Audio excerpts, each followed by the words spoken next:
Welcome to this short video essay on nonlinear systems of equations. My name is Marquardt, and this video is part of a class project for a course on computational mathematics held by the Brazilian National Institute for Space Research. I'd like to present you with some introductory concepts on solving systems of equations. We'll review some linear systems notions, then we'll talk about the definitions of a nonlinear system of equations. We'll work with some basic classes of techniques to approach this kind of problem and see what kind of conclusion we can draw from it. A system of linear equations is defined by a known matrix A, which doesn't have to be square, and a known vector B. And the equation A times x equals B, where x is our unknown variable, is one of the most studied equations in all of mathematics, because it has vast amount of applications. We could also consider working on system of equations on a complex domain, but they are computationally more complex and also have more limited applications. So let's refrain ourselves to real problems, or better said, real valued problems. The usual takeaway message you should get in a linear algebra course is that first, it is easy to tell if a linear system of equations is solvable or not. You compute its determinant for a square matrix A, and if it's different than 0, then there shall exist a solution x star to our equation. And it's easy to find the solution. You can compute it by transposing the cofactor matrix of A, multiplying it by B, and dividing by the determinant of A, which we know is not 0. A few caveats which will make people protest the aforementioned claims is that 1. We may want to solve for a very large system. This is usually the case for people who work with finite element methods. And the solutions we get may suffer from numerical accuracy issues. That's the problem when the matrix A is ill-conditioned. And also we would like our solving algorithms to be faster. There are many techniques which approach specific case or structures of A in order to get a faster solution. But here we are being picky.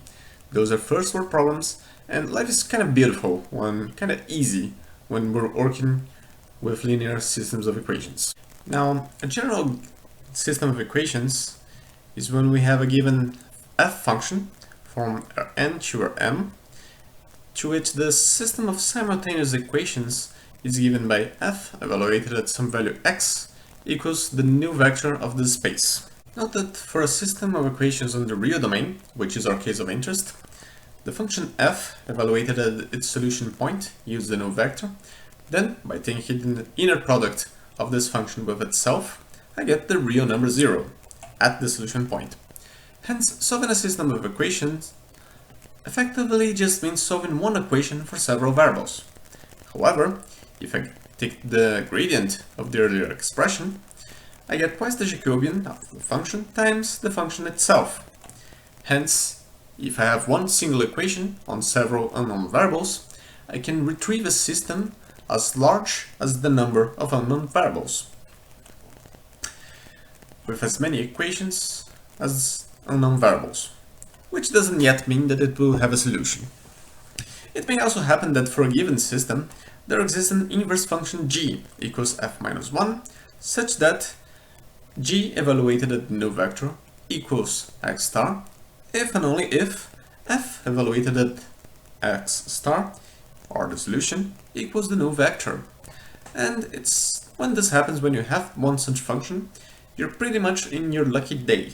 It doesn't always happen, it's not always possible to find one such function. There are no general methods for this, and all the methods that we'll be seeing here on are based on the assumption that one cannot find this function g. However, it is often possible to build a function h from Rn to Rn, such that x star, which is the solution of our system, is the value of h evaluated at x star, and hence a fixed point of h. And this happens if and only if f evaluated at x star equals the new vector, and hence a solution to our system. Thanks to Brouwer's fixed point theorem, as long as our solution space omega is a convex set and h is a continuous function, there shall exist at least one point x star satisfying this property. Too bad that the real numbers aren't a compact set, but we can often find manipulations such that we can reduce our search space, and especially for trigonometric functions, this may work very well. And though this only says that there shall exist a solution, it doesn't specify how to find it. Now, assume that we can build a function h which satisfies the Lifshitz condition with a constant q positive and smaller than 1. Then we can create a sequence by selecting the first initial guess for a solution and evaluating the function h at this first guess. And for each consecutive term, I can obtain it by evaluating h at the prior term. This sequence will hold the following property: the difference in modulus from two evaluations of h is less than q times the two arguments of h given the Lifshitz condition, which in turn is exactly h evaluated at two prior terms of the sequence. Hence, repeating this process until the first guess of our sequence, we get that at any point in our sequence, the difference between two consecutive evaluations of h is less than q to the power of n minus 1 times the difference in modulus from h evaluated at our first guess minus our first guess, which means our initial error. So at any point in the sequence, we have an error which is smaller or equal to a number smaller than 1 to a power that depends on n, or the number of evaluations, times the initial error. Hence, the sequence will converge if given enough steps. Some references in numerical methods, such as Carnahan et al., also suggest a different condition for this kind of iterative scheme, where I'm not going to go into detail, but if you can sum all the partial derivatives in modulus of one of your equations in your system and have them limited by a given constant smaller than 1, then you can also assert that your iterative scheme will converge.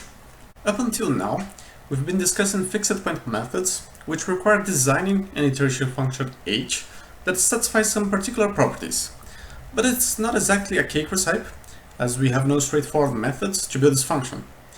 However, if you can afford to compute the derivative of the function f that represents our system, we can apply derivative-based methods, which provide us with a simple formula to create an iteration function. If the Taylor series for the function f, centered at any point xk in the sequence of guesses, converges for all the points inside a disk that contains the solution, then by manipulating Taylor's formula, we know that the new vector equals the function evaluated at xk plus the Jacobian evaluated at xk times the solution minus xk plus some second order term. Therefore, if we isolate the solution in the prior equation, we know how to compute it except for the second order term. So, by ignoring the second order term, we get the iteration scheme for what is called newton-raphson method, which depends on inverting the Jacobian matrix. We can resort to Kantorovic's theorem to tell if this scheme converges or not, but in a simpler and sketchier analysis, if we consider f to be Lifshitzian, then we can show that the difference between 2 points in the sequence is less than the inverse of the Lifshitz constant times the prior error. Meanwhile, the next error is basically the neglected second order term. So combining both equations, we see that this method is expected to converge quadratically if we have a good enough initial guess and a well-behaved Jacobian. So this sketch proof shows us that the method will converge quadratically if for each xk we have a Lifshitz constant smaller than 1. This implies some small initial error, so the problem is sensitive to initial condition, and it's also good to have large derivatives so that a small norm is obtained for the inverse of the Jacobian. And problems will arise if we have a singular Jacobian or zero derivatives. And two approaches are useful then. One is to use the Marquardt pseudo-inverse to invert the Jacobian, which should solve some of the problems that are encountered with this method. And it's also possible to multiply the inverse Jacobian by a small positive number to avoid overshooting the solution. Recalling that the system of equations can be transformed into a minimum finding problem, and that we would like to have small increments in the solution to avoid overshooting, another approach is to iteratively attempt to minimize a cost function that weights both the current error and the norm of the next increment in the solution. Assuming again that the Taylor series converges around the current guess and replacing this expression on the objective function, we get this other expression. Deriving that expression with respect to the increment and equating the result to 0 so we find the increment that minimizes the cost function, we find the formula for what is called Levenberg's method, where the term lambda is defined by the designer and is called the damping factor.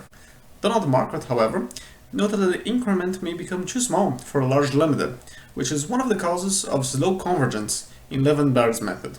He then proposed that the damping term should be scaled by the magnitude of the Jacobian, and we can do this by picking the diagonal terms of the Jacobian transpose times the Jacobian, and using this instead of the identity matrix to weight the damping factor.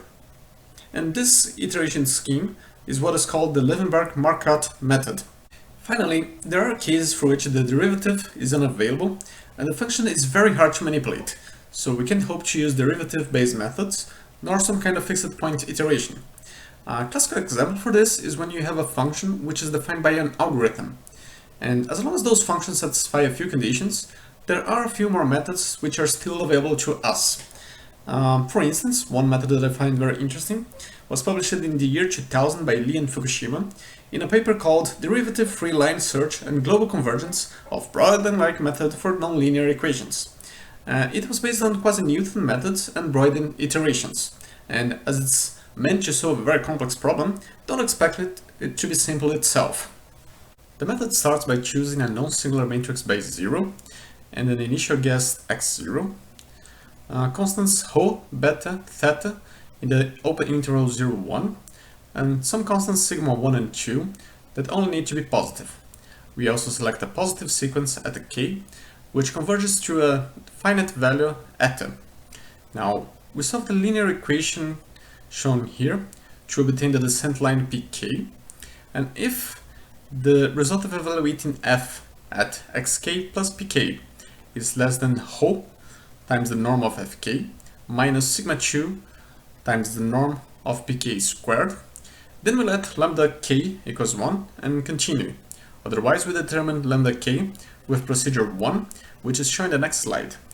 Then we set xk plus 1 equals xk plus lambda k times pk. Then we update the matrix bk with the Broyden-like formula bk plus 1 equals bk plus theta k times yk minus bk times sk transposed divided by sk squared norm, with sk equals the increment in the solution and yk is the increment in the value of the function. We require that the norm of theta k minus 1 is less than theta, and theta k must be chosen such that beta k plus 1 is a non-singular matrix. The procedure 1 that we mentioned before works as follows. For the beta that we've chosen, we found the smallest I such that lambda equals beta to the power of I implies that the norm of f evaluated at xk plus lambda times pk, which is our line of descent, is less than 1 plus eta k times the norm of f evaluated at xk minus sigma 1 times lambda times pk squared norm. Then we set lambda k equals beta to the power of I. So from the inequalities that we've been checking, if we pick sigma 0 to be the smallest between sigma 1 and 2, both of which are positive, we know that sigma 0 times the increment in our solution is less than or equal to 1 plus eta k, which is positive, times the norm of f evaluated at xk minus the norm of f evaluated at xk plus 1. If we know that this is larger than 0, then we know that fk plus 1 is smaller or equal than 1 plus eta k times the norm of f evaluated at xk. If we repeat this procedure up until the beginning of our sequence, then this means that at any point f evaluated at xk plus 1 in norm is less than or equal to the norm of f evaluated at our initial guess times the productory of 1 plus eta k, which in turn means that f evaluated at xk plus 1 in norm is less than or equal to the exponential of eta, which is the value to which the series of eta k converges, times the norm of our initial error. Thus, at every iteration, the value of the error is bounded. Now, looking again at the inequality with sigma 0, which we multiply by the increment in norm of our solution, and know that this is smaller than 1 plus a positive value times the norm of the function evaluated at xk minus the norm of the function evaluated at xk plus 1. Then if we sum this over the iterations, we get that this summation is less than this other summation that we can rearrange such that we remove the term for the initial error minus the term for the final error over n plus 1 iterations. And we also have the summation of eta k times the norm of f evaluated at xk for each of our k's. And we know this will always be bounded, so will be this. Therefore, this expression here can be rewritten to an infinite sum, such that we know that this value is smaller than the norm of our initial error minus the norm of whatever final error we get, plus the exponential of eta times the norm of the initial error, which we know is a finite value. Therefore, the sequence of increments converges to the new vector, which also means that the sequence itself will converge. Now, the proof that a sequence xk converges to the solution is very complex, but it's mostly based on sequence convergence theory. There are two important assumptions, the first one being that the Jacobian is also Lifshitzian, but we don't need to require the Lifshitz constant to be smaller than 1. And we also require that the Jacobian is non-singular for every possible solution in our space of solutions. And notably, non-singularity is a rather common feature for many practical applications, but Lifshitz continuity it's not. And it's noted on the paper by Lee and Fukushima that the matrix beta k times the line of descent pk will converge to the Jacobian, if that exists, times p, which is our line of descent, at some value. For example, a function such as fx equals x to the 4 is not Lifshitzian, but one may find transformations such as x equals 1 plus u squared to the power of 1 over n, such that the composition of x and f, which equals 1 plus u squared to the power of 2 over n, becomes a Lifshitzian function, although care must be taken with the intervals. But in other words, the problem that we have at hand can be reformulated to find u star satisfying that the composition of g and f evaluated at u star equals the new vector. Now, if we do find such u star, we can readily find x star by evaluating g at u star, with g a non-arbitrary function. Particularly, we can make a transformation of xi for each of the components of our unknown vector with a trigonometric function. Thus, the domain of search becomes closed and compact. And we also have a periodic function that, if we are composing with a function that already has continuous derivatives, then we most likely have a Lifshitzian function. To keep the presentation short, I'm not going to work out any examples, but if you do so by yourself, you will notice that the methods shown here are in increasing order of implementation complexity, and you'll be able to assess the accuracy of the solutions they provide to your specific system of equations. But in general, the lessons you would take from this exercise in this presentation should be that first, it's hard to tell if the system is solvable or not. It's perhaps just as hard to find a solution, and the methods should be chosen on an application-specific basis. So, for each problem you have, you need to select a method that is best suited for your problem and the characteristics of the functions you have, if it's continuous or not, if you can manipulate it or not, if you can compute its derivative or not. And an initial guess is often required and should be close enough to the solution. For derivative-based methods, such as Levenberg-Marquardt, it's very important to have a very good initial guess. For Broyden-like Fukushima, you don't necessarily need a very good initial guess because the method claims to be globally convergent, but it will converge much faster if you do have a good enough initial guess. A few caveats that some people might want to discuss is that simpler methods tend to be easier to work with, and they do provide good results. So myself, I often use fixed point iteration because it's easy to come up with an iteration scheme, and it does work in many of the cases. And the literature is vast in many methods, which are adapted for the many characteristics a problem may present. What's presented here is just the tip of the iceberg of all you can try to study on solving a system of nonlinear equations. I'll be showing the slides with the references here, but they will also be in the video description. Have a nice day!